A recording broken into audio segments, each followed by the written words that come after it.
আসসালামু আলাইকুম। আমি পুষ্টিবিদ নিশাত শারমিন নিশি আপনাদের সাথে আজকে কথা বলবো ঢেঁড়স নিয়ে।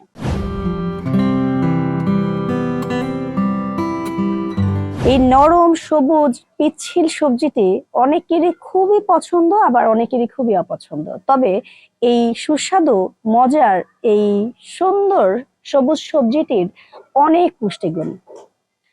যারা আমার ভিডিও দেখছেন, যারা ঢেঁড়স একেবারেই পছন্দ করে না, তারা আমি অবশ্যই বলবো ঢেঁড়সের গুণাগুণ যদি আপনার জানা থাকে তাহলে অবশ্যই আপনার খাদ্য তালিকায় রাখতে পারেন ঢেঁড়স।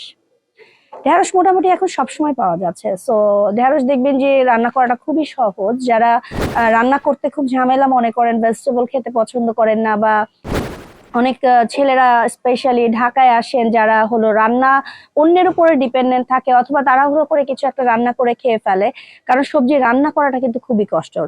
সো এই যে দেখেন যে ঢেঁড়সের যদি জাস্ট গোটাটা ফেলে দিয়ে যদি আমি দু টুকরো করেই একটু বড় স্লাইস করে একটু সটে করে নেই, ভেরি ইজিলি জাস্ট 1 to 2 মিনিটেই কিন্তু এটা আমরা ইট করতে পারি। এছাড়া আপনি ধরেন এটা কিন্তু একটু নরম যখন থাকে ছোট অবস্থায়, তখন কিন্তু এটা মোটামুটি কাঁচাও খাওয়া যায়। তো এতে কিন্তু প্রচুর পরিমাণ প্রোটিন আপনি পাবেন। অনেকেই থাকে যে সারাদিনে হয়তো পানি কম খাচ্ছি, অথবা কাজের ব্যস্ততায় আমার সেই পরিমাণ শাকসবজি খাওয়া হচ্ছে না। এছাড়াও দেখা যায় যে একটু বাউলের কোনো বিষয় থাকতে পারে, যে হয়তো কোনো স্ট্রাকচারাল কোনো অসুবিধার কারণে, সব মিলিয়ে দেখা যায় কনস্টিপেশনের একটা ঝুঁকি থাকে।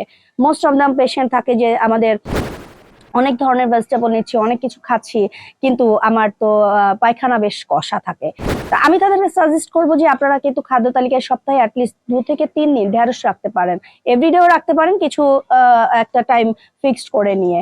ঢেঁড়সটা বিভিন্ন ভাবেই খাওয়া যায়, এটা আগেই বলেছি। আপনি ভাজি করে খেতে পারেন, ঢেঁড়সের ভর্তা করে খেতে পারেন, কারি তৈরি করে খেতে পারেন, যাতে এটাতে যে পরিমাণ সফট একটা ফাইবার আছে আপনার বাউলটাকে কিন্তু সফট করে ফেলবে, এবং মুভের জন্য এটা যেহেতু একটা পিচ্ছিল জাতীয় খাবার আপনি বুঝতে পারছেন, সো এটা আপনার বাউলটাকে ক্লিয়ার করার জন্য কিন্তু যথেষ্ট ভূমিকা পালন করে। তবে ভালোর পাশাপাশি কিছু খারাপ কথাও আমাকে জানাতে হবে, কারণ সকল ধরনের খাবারেই কিছু গুড অর ব্যাড সাইড থাকতে পারে। সো ঢেঁড়স গুলো তারাই একটু অ্যাভয়েড করবেন যাদের কিডনি জনিত কোনো সমস্যা আছে, কারণ যারা কিডনির সমস্যা আছে তাদের ক্ষেত্রে কিন্তু আমরা বলি যে সেকেন্ড ক্লাস প্রোটিন গুলোকে একটু বন্ধ রাখতে। তো ঢেঁড়সে দেখবেন যে প্রচুর বিচি আছে, এটাতে অক্সালিক অ্যাসিড আছে। এই ধরনের খাবারগুলো কিডনি পেশেন্টের জন্য খুব একটা সেফ হয় না। তো যারা কিডনির সমস্যায় ভুগছেন তারা অবশ্যই ঢেঁড়সটাকে বিরত রাখবেন।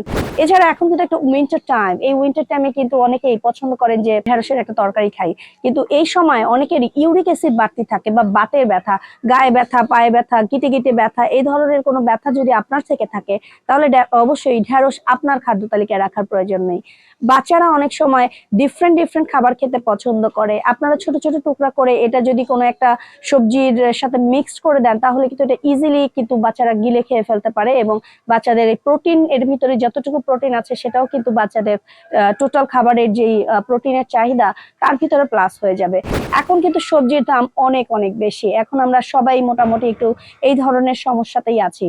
তো এখন এমন ধরনের সবজিগুলো আপনাদের সিলেক্ট করতে হবে যেটাতে অল্প পরিমাণ নেবেন, কিন্তু প্রোটিন, ক্যালসিয়াম, জিঙ্ক, এই ধরনের নিউট্রিশন গুলো আপনি সবগুলো মিলিয়ে পেয়ে যাবেন। ক্যালোরিটাও আপনাকে ব্যালেন্স তৈরি করে দিবে। সো ঢেঁড়স কিন্তু তার ভিতরে অন্যতম বলে আমি মনে করছি। ধন্যবাদ দর্শক, যারা আমার ভিডিও দেখছেন তারা খাদ্য তালিকায় সপ্তাহে রাখবেন। আশা করছি 2 থেকে 3 দিন অন্তত ঢেঁড়সের একটি তরকারি। খোদা হাফেজ।